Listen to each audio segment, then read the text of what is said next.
everybody. Thanks for listening to a Voice in the Wilderness podcast with Skipper here. Today, I got a special guest for the ladies. Shelby Mccall, you are from Lafayette County, big old city of Mayo. Mayo.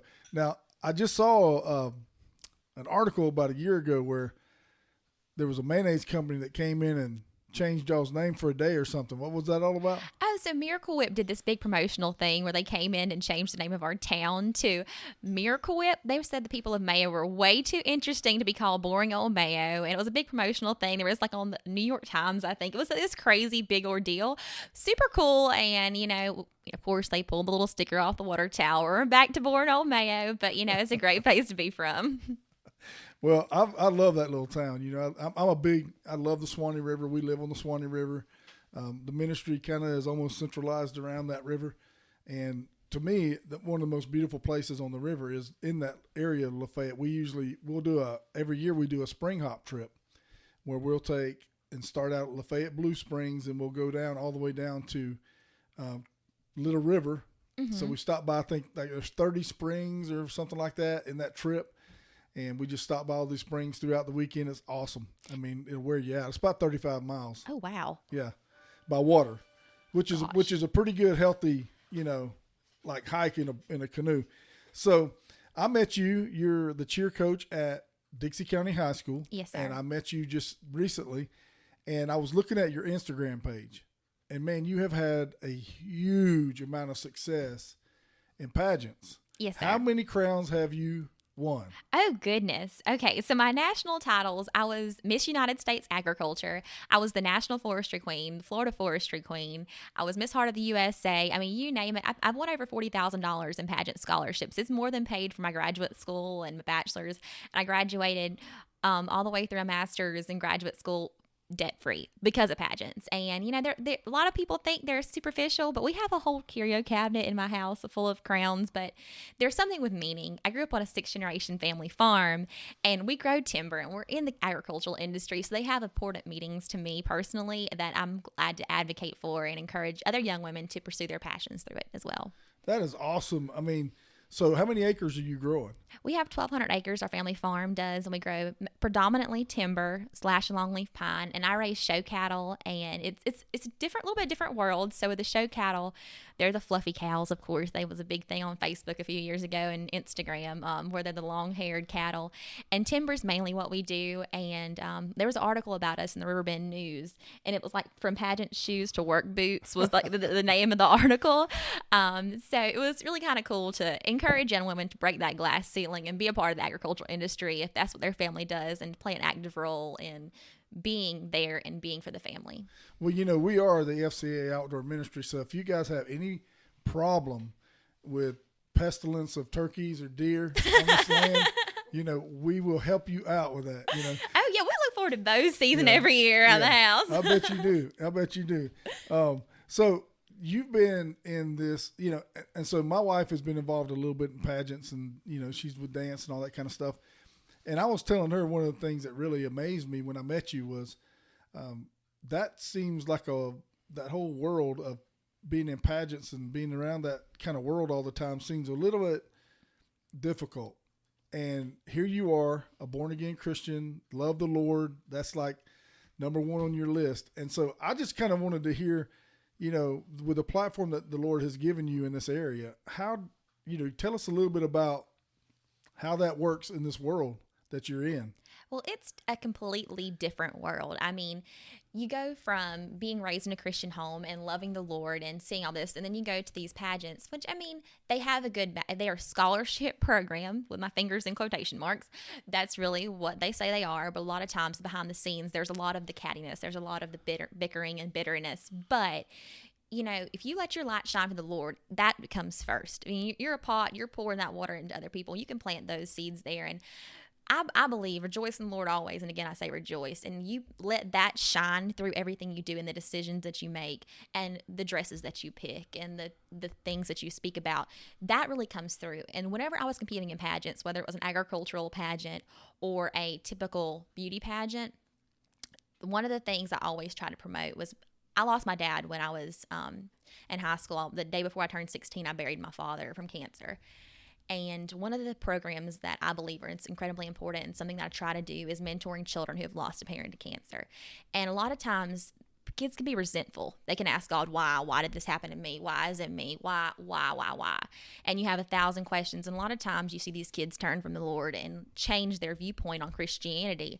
But if we can plant those seeds in those kids through the program, my platform of mentoring children who have lost a parent to cancer, then we're doing something, and we're doing something productive that does shine a light on Jesus and away from the rhinestones and away from the glitz and the glamour that is superficial, that comes with the pageantry.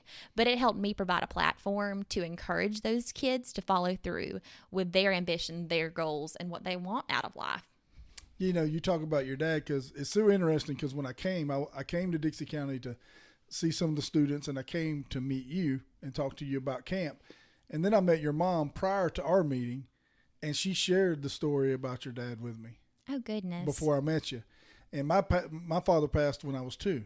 And but this is what I want to ask you about that, because a lot of the young women that Crystal and I will minister to, a lot of the young women that are having difficult times in their life right now come from situations where their relationship with their dad is absent or not good. And so with you being just 16 years old when the Lord took your father to be with him, how is it that how did you navigate the absence of that relationship as a teenage girl, as a Christian? So my dad was really the backbone of the farm and the backbone of, you know, like my whole, I adored my dad. My mom, I'm a mom made over, like with just all my girly things I love to do. But like I get my love of agriculture and being outside from my dad. And a lot of the time, you know, that was where we prayed. We did our Bible study. Like we were outside all the time, but it wasn't just hunting or fishing. We never just hunted or fishing. You were building that relationship. We were talking about God, talking about life, talking about the goals. And if I kept that at the forefront of like what he wanted for me and kept encouraging me to go through with that versus just stopping, because you see a lot of these kids that go through traumatic events, especially the young ladies who adore their dads like I did, that it's difficult. And the pageants allow me that opportunity to encourage other young women to continue to follow through when their parents die of cancer or whatever traumatic event goes on in their life. The pageants provide me that access to talk with these young ladies to follow through with their dreams and their ambitions and not let such terrible events make them question their faith, because everything does happen for a reason. And I do believe, you know, my father's in a better place. He was a Christian man. He loved the Lord, and he was the sheriff of our county for years, and he encouraged other kids to do the same thing, to follow through with their faith, even through arrest or through pain and through addiction. He encouraged those people to follow through with their faith and ask for forgiveness and follow what God truly wants for their lives. You know, when I listen to you, it seems to me like that there was a legacy that was left. Absolutely. And it's not just the legacy of farming and legacy of agriculture. It's the legacy of the love of the Lord. And, you know, I'm a teacher, and I try to sow into my kids as much as I can and plant those seeds and encourage them to love the Lord, because at the end of the day, that's all that really matters. And my dad, you know, we were actually cleaning up my room yesterday, and we found my application for Coca-Cola scholarship, which was a scholarship I won, this academic thing. And one of the things we found in there was some roots run deep and other roots run deeper. Some only skim the surface and some go on for miles. And I'm grateful that I have pine tree roots that are straight tap roots down in that soil that allow me to know that I'm always going to have Jesus on my side no matter what goes on and no matter where life leads me. Yeah, I tell you, I tell people a lot of times when they ask me, you know, because some people will look at a situation like we've been through, losing a parent, and it's almost like the world tells them you can use that as an excuse to do X, Y, Z, whatever you're doing. Mm-hmm. And I tell people that my dad, when I ran for mayor one time in Lake City, I laugh. If you don't laugh about that, because I thank God all the time I didn't win. But when I was going around and knocking on doors, you know, trying to get people to vote for me, there was a lot of those people that I met that knew my dad well. Absolutely. Like in Lafayette County, I'm Little Carson a lot of the time. My middle name's Carson, but a lot of people know me as Little Carson. So it's kind of cool because I mean, my dad loved people, and he loved the Lord, but he loved people. And all the time during when he was sheriff, like you could see that connective energy that he had with people. Like people just came to him, and I'm grateful that I got that trait from him. But he still carried it with a humility and a humbleness that I'm just impressed with, that I hope to attain and to continue to have for my children in the future. It's awesome. When I would talk to people about my dad, and I kind of got to know my dad through other people. Absolutely. Because I was so young.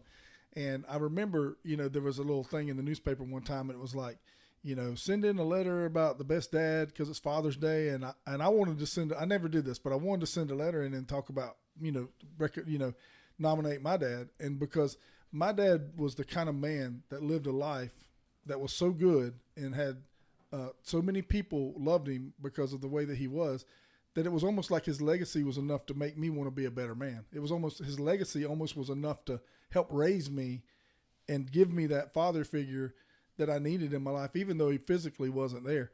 And that's kind of what I'm hearing from you, is that, your dad lived a life, it seems to me, that had that same quality to where even after he leaves this earth, it continues to live on through you because of the influence it had on you. Well, thank you. Yes. And I absolutely believe that. Like, so with the pageant side of it, my dad was in very bad shape, but I'd registered for this pageant, Miss Crystal River. I'd registered for it, and he was like, this was my first pageant trying to get scholarship money. And so he was like, Shelby, just go and do it. You don't have to sit here with me right now. Like, I'd rather you go ahead and do this, continue to live your life, because, you're going to have to do this.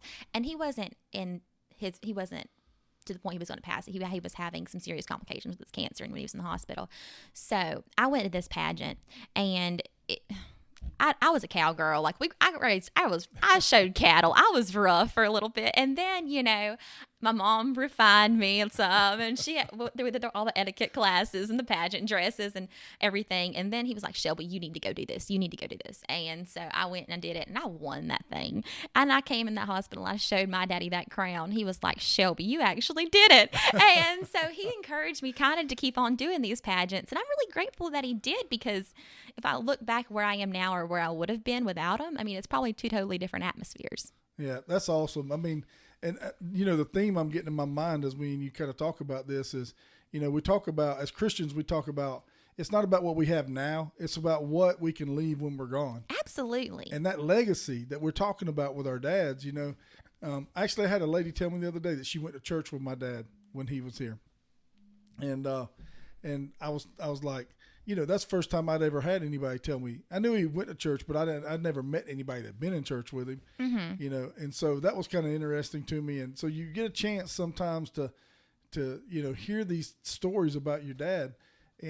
But man, it just really is like impressing into my mind the importance of leaving a legacy for your children, especially a faith legacy that they can carry on into their family. And I know you're still young, and I don't think you're married yet. Oh, no. But one day, hopefully, you'll be able to pass that into your kids. And now, do you have any siblings? I'm an only child. Are you? Yes, sir. That was like double the work on the farm. So. I lived on a farm with my sister and her husband for about a year. Yes. And I know it's work, and more work, and then some more work. Yes, always. But I just wanted to say, just from a person that goes out to the schools, thank you for what you're doing. Thank you for being a godly example to these young women in your community, and not just in your community. You've been able to extend that out quite a ways through the pageant world and the communities and the different crowns that you've held. But thank you for being a godly leader, because it seems to me like more and more our country's just unraveling morally and spiritually, and we are kind of becoming a rare breed almost in the mm-hmm. Christian world. And so you can't be praised enough for standing up, because we do marriage. Me and my wife, we do marriage counseling, and we work with couples and stuff. And I can tell you, I told a couple last night, I said, I've never counseled a couple that prays together every day. Oh, wow. Isn't that a crazy stat? That's absolutely crazy. I didn't know. Never have I counseled a couple that prays together every night. And so when you teach your girls that God comes first, and mm-hmm. that's the foundation of their life, that's going to be one of those things that help them stay married, be good parents, live a life that's productive for your community, and leave a legacy like our parents did for us. Oh, thank you. I really try to impress upon the girls that, cheerleading's going to pass. You're not going to, you're not most likely not going to go on to be a professional cheerleader. But what really matters is the connections that you're making, the friendships that you're building, and learning how to have that character and love others that you're getting from cheerleading, and have a spirit that encourages other young women. That's what cheerleading is all about to me, and having the opportunity to open doors into their faith, and having opportunity to, sow those seeds, whether or not I'm the one who can get them into eternity and help them find Jesus. I'm planting a seed, and that's all you can ask for. Yeah. So you guys are going to go on a leadership camp trip with us. We're super excited. And last year, I was telling you guys off the air, I want to share it with everybody on the podcast, but last year, when we took our first girls group on the trip, it was a volleyball team out of Valdosta, and man, we got into a seriously bad rainstorm. I'm talking about, I was like thinking they were going to want to go home. It was so bad. It was, you couldn't see, a good 10 yards in front of you. It was bad. Oh, it was gosh. bad. Yeah, it was real.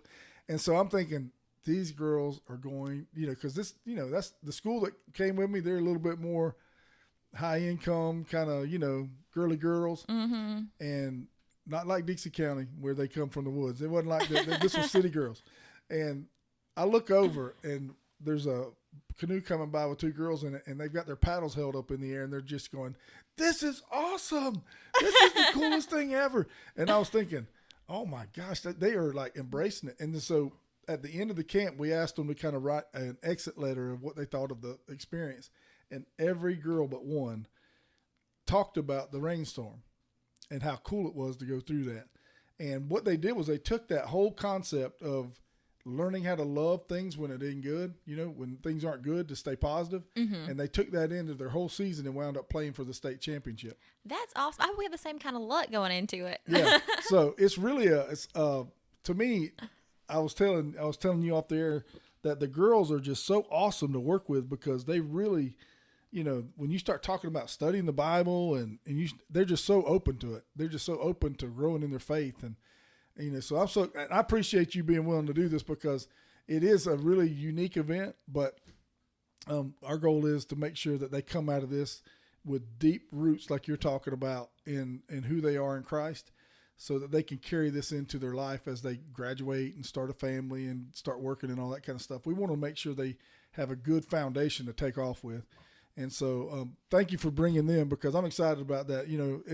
I'll mainly be doing most of the guiding. I won't be doing a whole lot of, I'll be cooking. We'll be You're not going to teach serving. them how to do toe touch or anything? No, well, when I was younger, I could do a toe touch. I've got video evidence, because my wife's been teaching studio, and we had a father-daughter dance, and we had to have one little thing we did at the end as a father. And I actually did a toe touch, man. And my daughters were like, "Wow!" But I can't. That was back before, I got older. So, but no, thank you so much for what you're doing, man. Thank you for carrying on the legacy of your father. Well, thank you so much. Thank you for being a woman of God. Thank you for being a leader in your community. And I just look forward to spending more time ministering in the Dixie County area, because I'm going to tell you, you guys get it.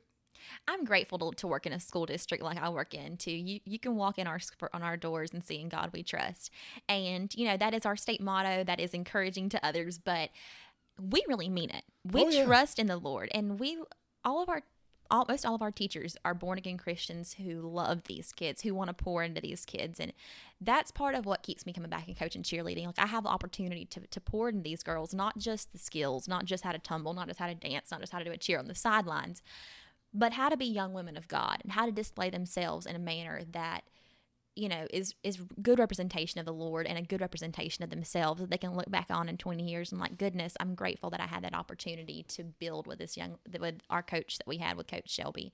And so, I'm grateful for it. And I've learned a lot from my girls too. I've learned, you pray for patience, God's going to give you a chance to build some. And I've built my patience through these young ladies, and I'm grateful for them, and I really am glad to have had the opportunity to coach as long as I have, and I'm looking forward to doing it for several years in the future. Well, just let me tell you, as a guy that's coached for a long time, I've been in and out of coaching since I think it was 1990, and I've coached at different levels, high school, little league, all kind of stuff, and I've only been born again since 2008.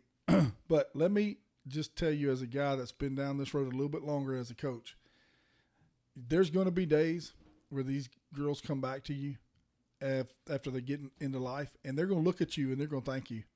And they're going to say this, and they're going to say, I wished I'd have listened to you, Coach. Oh, goodness. I hope so. That would be like the best day ever. My goodness. But those seeds that you're sowing, they're going to come back to them. You know, I tell people all the time, that's our job. Mine and your job is to make sure that we cast that seed. And then when it's time to take root, they'll know where to turn. When the bottom drops out in life, they've heard where to turn because of our faithfulness to tell them. And they're going to turn. They'll turn, and then they'll eventually come back and they'll say, if it wouldn't have been for my relationship with you, Coach, I'm not sure I would have known. And it's so rewarding because when you, like I've seen kids that when I coached them, I was like, man, those kids are horrible. They're bad. And I've had them come back to me and just say, and have a totally different mentality than they had when I had them as a player. And they come back and they're just, they love the Lord. They're leading their families in a godly way. It's just, and you're just like, man, life teaches such valuable lessons that you want to teach them, but they just aren't ready to listen sometimes. But life, they can't ignore it. Absolutely. I kind of think of it like, growing trees, this is going to be a tree analogy, but, when you set a pine, when you're planting pines, you're doing a little seedling, and you put them in the ground, they go in there. Sometimes it takes a dibble to straighten the roots up. And, life can be that dibble, but, we're doing our job. We're putting those pines in the ground, we're praying the Lord for rain. And I think a lot of the times kids are like that too. You put them, you encourage them, and you put the seedling in the ground. Like life can straighten them out with a dibble sometimes, but you still have to pray for the Lord for rain. Yeah. And I feel like, the rain can be other Christians and other people encouraging them because, sometimes coaches have that opportunity to really build with these kids more so than their parents do. And I've had the opportunity, the same thing with the pageant world, being the National Forestry Queen of Michigan United States Agriculture especially. I had tons of girls that looked up to me and either other farmers that, I was able to impress upon them that God loves them, and that may just be some rain they needed to help them really take root and dig that tap down further into the ground. Yeah. Well, I can tell you, when I think about, you doing that and you talking about the tree analogy, man, I'm going to tell you, I'm just in my mind, I'm just thinking, because I got 2 daughters, I'm just thinking, man, we need more ladies like you leading in our culture because there's so much negativity out there with the people that are, that are famous. And man, I don't understand why it is that people like you are not more famous than a singer, because you have so much more positive to offer the world. But the reality of it is that, God, for some reason, the way that he spreads the gospel is in a different way than we see things in the world. It's not always going to be through a famous person. It's going to be by a faithful person. Absolutely. And, I was grateful whenever I was Michigan United States Agriculture and National Forestry Queen. I was on radio stations and TV stations all across the country. And in those interviews, I always made sure that I had the opportunity to reference the Lord in some way, whether it's thanking him for the rain we just had, which jacked the timber prices up, or whatever it was, or, the club calf industry really starting to boom, whatever it is. I always try to make a point to thank the Lord for it. And that crown gave me that opportunity for a year. And now that it's over with, that platform's kind of gone away a little bit. Now people do come back to me as a former national queen, but it's not the same as it was then. And young ladies who have the opportunity to carry these titles and have that attention brought back to them to honor the Lord and to show the Lord that you love them, they need to take that opportunity and seize that opportunity every chance they get. And I tell my cheerleaders, like, you are important in your county. In Dixie County, people look up to you. You're a role model. You are representative of Dixie County High School. Take that opportunity and really shine with it. We can only do so much. We can only reach as many people as we can reach. But if we make it a daily effort to water and to pour out into these kids and show the light in the Lord, we've done our part. Amen. Well, I love what you're doing. I love working with your principal. I love working with your superintendent. I love what's going on in your county. And I can tell you, I tell you one guy that's up in heaven right now that's looking down, and he's very happy, is Joe Anderson. I had a chance when I used to go out there and volunteer at camp, at Camp Anderson. And Joe Anderson, in the end of his life, had a very, very big passion for evangelism and the gospel and people finding their way to Christ. And he put a lot of what God entrusted to him into ministry. And I know he's looking down, and he's very proud of what's going on in the Dixie County area, because there's a lot of leadership that get it. Yes, we're on fire for the Lord down there in Dixie, and I'm grateful for it. These kids, they pray before they hold hands around that sign right before that football game, and they pray. And we're doing something right down there if our young ones voluntarily pray and love the Lord with the fire that they do, and they will They will. And I'm grateful for that because, like I said, at the end of the day, that's all that really matters. And if we've done that in Dixie County right, thank the Lord for it. Yeah. I tell you what, man, I wished I would have had somebody like you in my life when I was going through high school. It would have saved a lot of the problems. Oh, goodness. Yeah, I didn't hear this kind of stuff when I was coming up in high school, and I didn't have that kind of. I had great coaches. I had great football coaches that loved me, but they didn't love the Lord. They didn't tell me about Jesus. They didn't tell me about God's plan for my life. I didn't know anything. I thought, hey, let me just chase what the world has for me. I wish somebody would have told me, hey, God's got a plan. Chase it. And I mean, we try to teach these girls to be modest. Like, we try to teach these girls how to be ladies too. That's important to me. Like, teaching these girls how to carry their own, how to have etiquette, but still be able to be strong, confident, independent women that can go out into this world and be successful in whatever route they go into. And that's important. Like, I have very strict standards when it comes to dress code and how they carry themselves in school with that uniform on. It matters to me. And so we spend a lot of time talking about that, how we're going to act and how we're going to carry ourselves as young, proper ladies. Yeah. So I'm telling you, that's needed because I can tell you there's, I hadn't watched this TV show, but I was scrolling through, I think Netflix or something. And I saw something about how young women are making money on the internet with something. And I was thinking, man, I know that can't be good. Whatever that is, it can't be good. And because there's only one reason that people are going to be looking at teenage girls, whatever. Yeah, and I'm grateful that, God's brought some great girls together that have, they love the Lord. They'll have Bible studies. They'll talk about the Lord. They'll pray together. If one of them's having a hard day, they'll pray together.